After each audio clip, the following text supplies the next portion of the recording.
Hey, this is Mike Robbins. Thanks so much for joining me for this episode of the podcast. I hope you're doing well, you, your family, your team, everyone around you. Oh, goodness. I'm recording this on audio and video. I'm starting to do more videos. So if you're not subscribed to the YouTube channel or watching this on YouTube, make sure to do that. There's a link in the show notes to do that. But this is episode number 374 of the We're All in This Together podcast. Today, I want to talk about something that I struggle with, which is often things that I talk about here on the show, and that is staying calm in the midst of a storm. And when I say storm, I mean sort of metaphoric storm, right? Staying calm in the midst of chaos, in the midst of uncertainty, in the midst of challenge, difficulty, change, whatever the case may be. Now, this is something that I've talked about a number of times over the years on the show, and I talk about when I'm out in the world speaking and working with people and leaders and teams. And look, I mean, we've been through a lot of storms and a lot of challenge and a lot of chaos and a lot of uncertainty collectively over the last number of years for sure. And, I've been dealing with some chaos and some uncertainty in my life recently, both personally and professionally. And I find that it can be really challenging for me to stay calm when things are chaotic, when there's a lot going on. However, through my years of experience and many, many years of working with lots of people and leaders and teams all over the country and the world, I do know how important it is for us to try to stay calm and grounded, especially when things aren't necessarily calm and grounded around us. Again, it may be our families, it may be what's going on inside our teams or our businesses, like our companies. It may be what's happening in the country and the world. There's so much uncertainty right now, politically, socially, economically, otherwise. And it's really important for us to do what we can to stay calm, to stay grounded. Now, when I say that, as you know, if you've listened to this show for any bit of time, you will know that one of my least favorite things to be told of all the things you could tell me is to calm down. I hate that. I love the saying that in the history of calming down, no one has ever calmed down by being told to calm down. Now, that's not to say that sometimes it's not appropriate for people, whether it's my wife or children or, people on my team or people around me to tell me to calm down because that is not always my strength. Um, but finding that place of calmness, finding that place of inner, peace is important for all of us. And for a whole bunch of reasons, can be challenging, especially when things around us aren't that calm, right? When there is a sense of chaos, when there is a storm brewing. And again, maybe it's a big collective storm that's impacting everyone. There's something happening in the economy, there's something happening weather-wise, there's something happening in the company. A lot of companies that I work with, it's like there's a big reorg, there's a change, there's a layoff, there's a restructuring, there's a merger, there's a whatever it is that's impacting everyone. We all went through the pandemic a few years ago that impacted all of us. And in some cases, business went way up, or it went sideways, or it changed. But the way that we worked changed significantly a few years ago, and it's still not gone back to normal. Everywhere I am these days, it seems that most everyone is still grappling with like the working remotely, working hybridly. How do we do this? What's going on? And there's some reasons why it can be challenging for us to stay calm when things are uncertain, when things are changing, right? Most of us seek and fear change at the same time. So, change, while it's constant, while it's part of life, while we deal with it always and will forever, it can be unsettling. And especially depending on the nature of the change and how much it impacts us or what's going on, or, again, there's a big reorg in the company and it's centered right around, your organization and what you do. That's going to be pretty significant. Or, you have a child moving away to go to college like we do here in a few months, or, you move across the country, or you get a new job, or a relationship ends or starts, or you have a new baby, or you buy a new house, or you're dealing with a health challenge of your own, or someone in your family, or so many different things that can happen that impact us, and they can impact us pretty significantly, right? As I said a lot, during the pandemic with this notion of we're all in this together, right? The name of this show, the name of my most recent book, it's really more like we're all in the same storm, but we're in different boats. So staying calm in the midst of the storm can have something to do with the boat that we're in, right? What are the actual circumstances going on in our life right at the present moment? And that's going to dictate some of how we deal with it, right? How impacted are we by the change or by the uncertainty or by the chaos or whatever the case may be? What's our personality? How do we respond to stress, to challenge, to difficulty, to uncertainty, to change? We're all wired a bit differently, right? I was talking a bit about this last week and talking about conflict, but there's the kind of fight, flight, or freeze phenomenon that most of us have kind of an orientation around one of those things, primarily when we're dealing with some kind of challenge, some kind of difficulty, right? I tend to be more of a fight. That's my go-to in the midst of a conflict or a challenge. I will dig in, I will take action, I will sort of try to meet it head on. And look, there's some benefits to doing that for sure, but there's also some dark side, some downside, some shadow side of doing that. I can sometimes just indiscriminately take action. I can take action from a place of fear, right? As a way to sort of compensate for my fear. I will just get moving, get going, do something. And that can be great, but sometimes the action isn't helpful. And in fact, it can cause more problems, right? As our 18-year-old daughter, Samantha, said a number of years ago, Dad, sometimes your concerned voice sounds like your mad voice. When really it's like I get scared. Sometimes I get scary. So there's fight. There can be flight, which is sort of run away, flee, avoid, disengage. Now, again, that can be helpful. You move away from the conflict, you move away from the issue. Maybe you give it some space. It can breathe. You keep yourself safe. You don't end up, sort of lighting other things on fire when there's already a fire burning, right? So the fleeing, the flight, again, it's sort of a nervous system thing. It's a survival instinct thing. And then there's freeze, where we just kind of get sort of incapacitated by the thing. And look, most of us do all three of those to some degree when dealing with stress, when dealing with challenge, when dealing with difficulty, uncertainty. But usually one of them is more predominant. I tend to go to fight first, flight second, and freeze third, but I definitely can do all three of them. And if we can notice that without any judgment, what's your normal response to stress, to challenge, to difficulty, to uncertainty? Then you can start to have a little more awareness around it. And the thing is, part of the reason why we're not very good often at dealing with the sort of external or collective stress and challenges, because like most of us weren't taught how to deal with that. Maybe you were, maybe you had some kind of training in sports or military or other places, or nowadays they do things, mindfulness training in schools, which is fantastic. But for me, growing up in the 70s and 80s, I didn't have any mindfulness training. Nobody really talked to me about managing stress, managing anxiety, managing difficult circumstances. I mean, we kind of learn by experience. And even if you get training to do it, it doesn't necessarily teach you how to deal with it. We have to figure those things out as we go. And again, not to throw our parents or our teachers or anyone under the bus, but most of the people in my life growing up, I didn't look around and go, wow, they're really great. They're really grounded and calm in the midst of stress and anxiety and difficulty. Like my mom was kind of a flight person, a run away from, a stick your head in the sand, if you will. My dad was kind of a feel sorry for yourself. And again, I don't say this, they're both gone, and I don't say this to throw them under the bus, but that was what was modeled for me.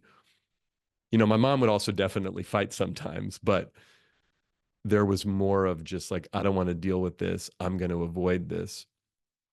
And my dad would get kind of overwhelmed, a bit of that freeze, but then it would turn into this woe is me, this isn't fair.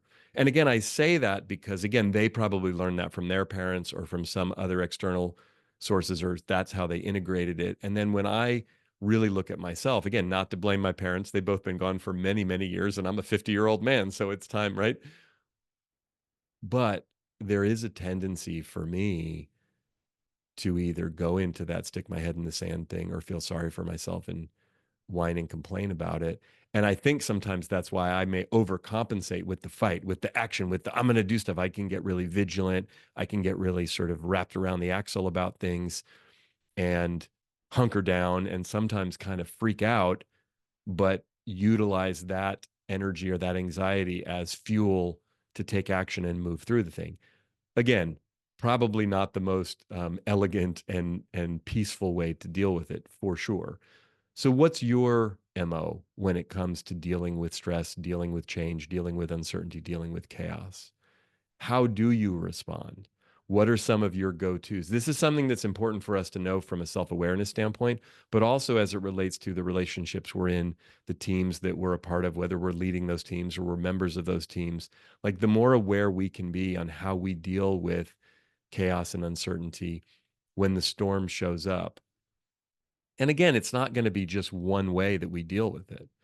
I have really good moments sometimes in the midst of storms, and I have really not so good moments. I'm sure the same is true for you.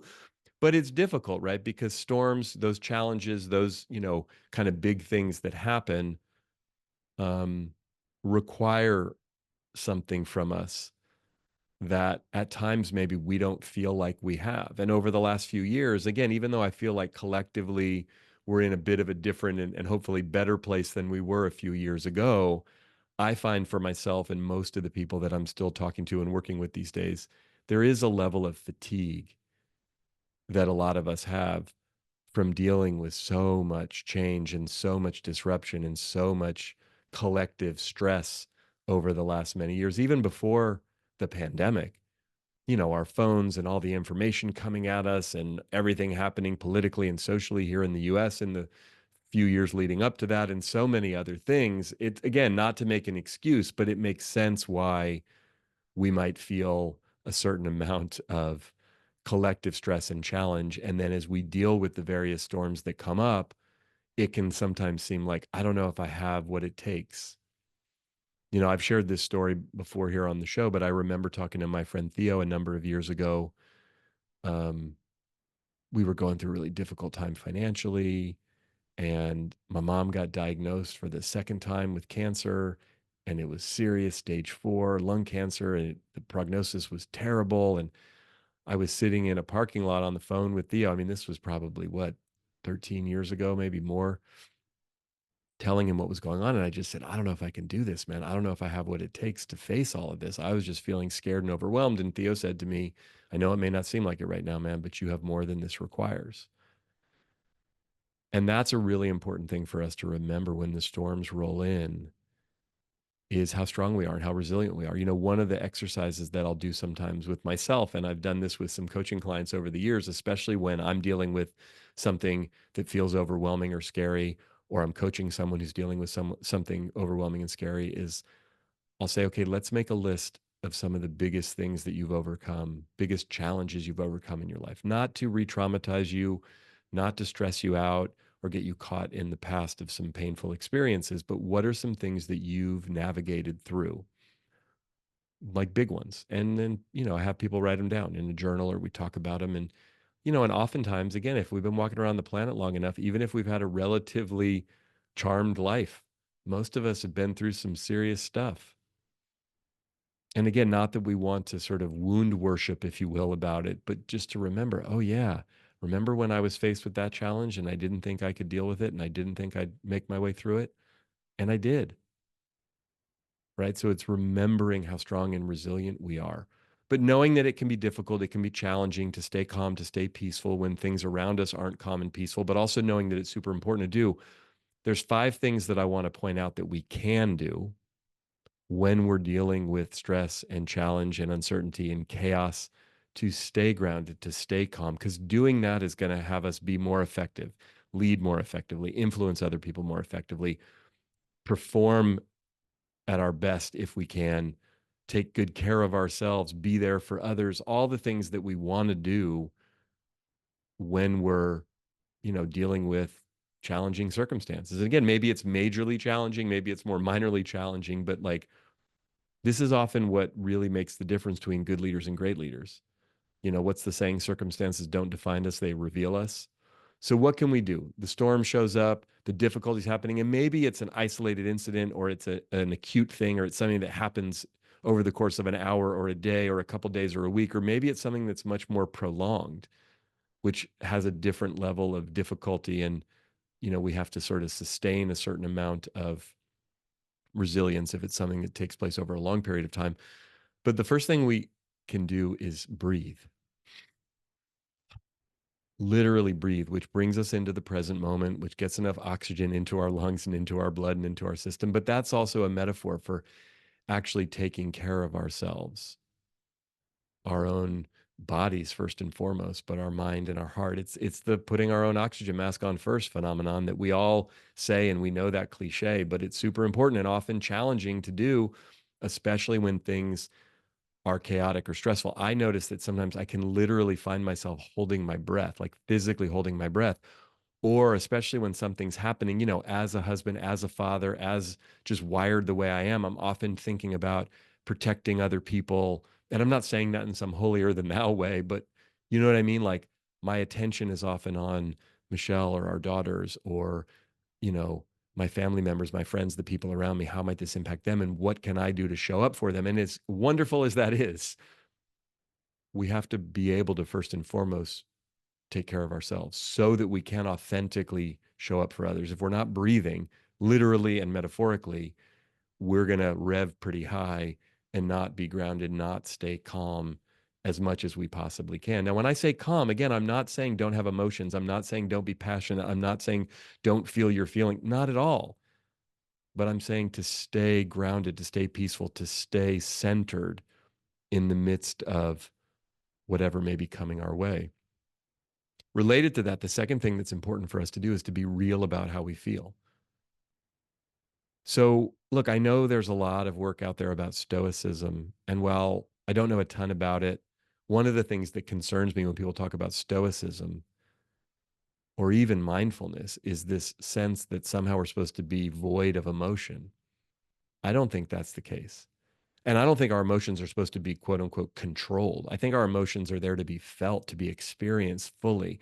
If you and I really feel our emotions, our joy and our pain, our gratitude and our fear, our love and our sadness, our happiness and our shame, like really feel them, like feel them. There's a ton of power that's there. I've talked about this a lot over the years. I've written about this a lot. I don't believe there's actually positive and negative emotions.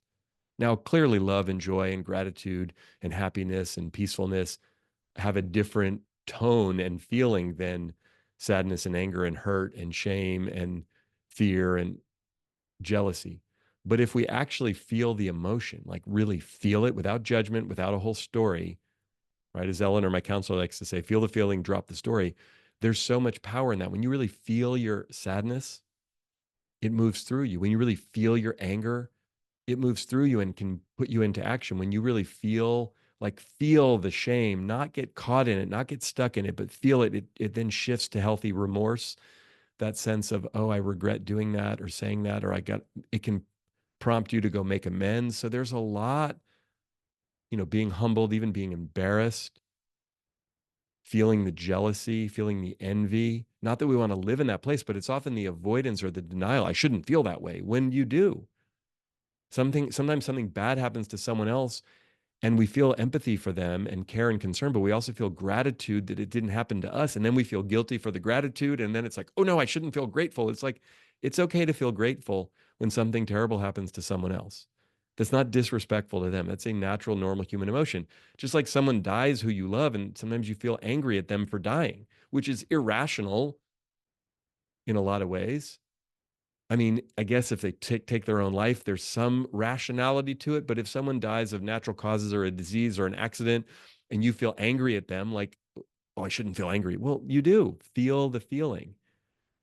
The change happens. The wonderful thing happens, right? You get the promotion, and then you feel scared, and you're like, I shouldn't feel scared. I should be happy about this. Not everybody gets this promotion. It's like it's okay to feel scared about the promotion and grateful at the same time. Like you can feel more than one feeling at the same time. So again, whatever it is, we don't have to broadcast it. We don't have to post it on Instagram necessarily. That's more performative, but to really feel it, maybe you share it with your friend or your spouse or your coworker or your therapist or your coach or someone or your team or whatever, but it's not feeling our feelings isn't necessarily sharing them. And I say that as someone who talks a lot and often thinks that talking about my feelings is the same as feeling them. It's not. Now, talking about our feelings is fine, but it's separate from actually feeling them.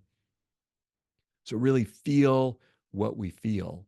In the midst of a storm, in the midst of uncertainty, often we feel scared, right? And I know when I feel scared, sometimes I get scary.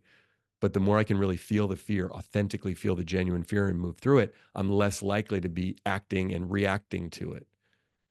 We can feel, the anger or the, insecurity or just the vulnerability of like, I don't know how this is going to turn out. And maybe there's some excitement, some joy. Sometimes in the midst of a storm, I actually feel some excitement like, wow, this is pretty friggin' exciting. It's requiring me to fully pay attention and engage. So feel how we feel and be real about that with ourselves. And maybe if we choose to, share that with some of the people closest to us. The third thing we can do, and this is something you've heard me talk about here on the show before, I talk about this a lot, which is focus on what we can control. And there's usually only two things we can control: our attitude and our effort. Our attitude is our mindset, our approach, how we look at something, how we approach it, relate to it. And right. So it's our attitude and it's our action, our behavior, our what we do. That's it. Attitude, action, mindset, behavior. Those are the two things we can control. We can't control the outcomes. We can't control the circumstances. We can't control how other people respond. We can't control a whole bunch of things that are out of our control. But how can I shift my mindset in the healthiest and most positive, productive way while being real, not Pollyanna, sugarcoat, pie in the sky? And what actions can I take? One of the mantras that Michelle, my wife, and I talk about a lot, especially when we're dealing with stressful things, is like, what's the next right thing? What's the next right thing? What can I do? Like in this moment, what's the next right action? Take a breath, take a sip of water, send an email, make a phone call, disengage from my screens for a moment and walk around the block. I don't know, but you know what I mean? Like attitude, effort, perspective, behavior. Those are the two things that we can control. And then thinking about what's the next right thing from a behavior action perspective. Fourth thing we can do: connect with other people around us. Usually we're not going through the storm all by ourselves. Now, sometimes it might just be related to us. Again, if it's a health situation that's just going on inside our body, if it's a, task that we have to perform ourselves or a personal goal that we have. But even if it's something like that, and many of the things that we're dealing with relate to other people, our family, our team, our spouse, our friends, the people around us, right? So we're in it together to some degree. We may all be in the same storm in different boats. We're usually not in the boat all by ourselves all the time. You know what I mean? But even if it is something that's singular to us, personal to us, specific to us individually, there's other people around us who care about us. There's other people around us who are invested.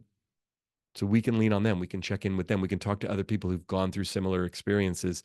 Going through things together makes a huge difference. I was just talking to some of my friends last night about some of the things I was feeling nervous about and worried about with respect to just what's happening in the country and the world right now and some uncertainty. And I was saying, look, I don't know what's going to happen, but I am grateful that whatever happens, I know I get to go through it with all of you. We're not alone, even though sometimes we can feel really lonely. So lean on other people, connect with other people, share with other people. Oftentimes in my work, what I find, I'll come in, I'm working with a team. There's a big reorg. There's a integration, post sort of two companies coming together. There's been a layoff. There's been difficulty or excitement or massive growth or whatever it is. But getting people just to open up and tell the truth about how they're actually feeling about what's going on. Usually it's right. Seek and fear change. There's some excitement and there's some worry and fear. And when people start to get real about it, what we start to find out is, oh, I'm not crazy. I lower the waterline on my iceberg. Other people do the same. And we start realizing, oh, yeah, we're different personalities and we might have some different perspectives and reactions to all of this. But like down below the waterline, we're way more alike than we are different. And connecting with other people can help calm us down, ground us, and remind us it's going to be okay. We're not all alone. We're in this together with the other people that we're close to. And then the final thing that I'll share that we can do, and there's more than 5 things that we can do to stay grounded in the midst of a storm or stay peaceful, but these 5 things I think are really important. The fifth thing I want to underscore and illuminate here is being kind. Kind to ourselves, however we're reacting to what's going on. Because usually in the midst of a storm, we're going to have some overreactions. We're going to have some freakouts. We're going to fight or flight, run away or freeze, or all 3 of those at different times. And it's not about being perfect. It's not about handling every single situation exactly right. It's about being real and responding as best as we can. So, can we be kind to ourselves? Can we be compassionate with ourselves? And can we also be kind and compassionate with the people around us? Because again, circumstances don't define us, they reveal us. But what often comes up in the midst of a storm, in the midst of challenge, in the midst of chaos and uncertainty is like, sometimes people, us included, get weird and we freak out, we overreact, we like stuff comes up. But can we be kind? Can we have some grace with ourselves, with other people? Know that everyone's doing the best that they can. And the more grounded we can stay, the more peaceful we can stay, the more centered we can stay, not only does that allow us to be as effective as possible at dealing with whatever's going on, but also supporting the people around us to deal with it effectively. It is literally the epitome of putting our own oxygen mask on first. So the 5 things: breathe, number 1. Number 2, be real about how you feel with yourself first and foremost, but maybe be willing to share that with some people close to you. Number 3, focus on what you can control, your attitude and your effort, doing the next right thing, right?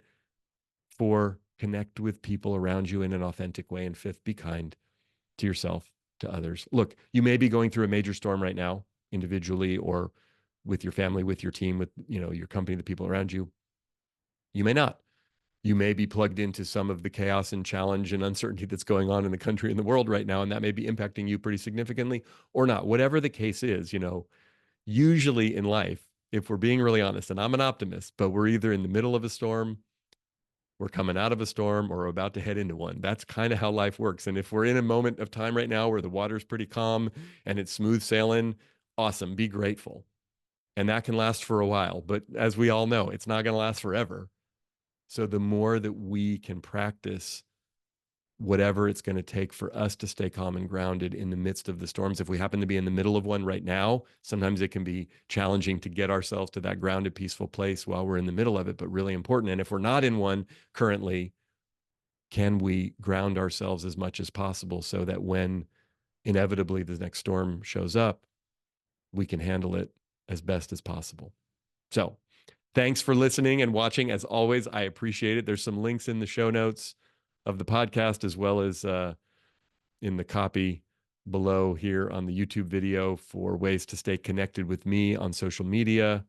Make sure, if you haven't already, hit the subscribe button either to the podcast, if you're listening to it in whatever app or platform you listen to, or here on the YouTube channel. Best way to stay connected with me and learn more about my work is at our website, which is mike-robbins.com. Until next time, keep bringing your whole self to work, to life, and remember, we're all in this thing together.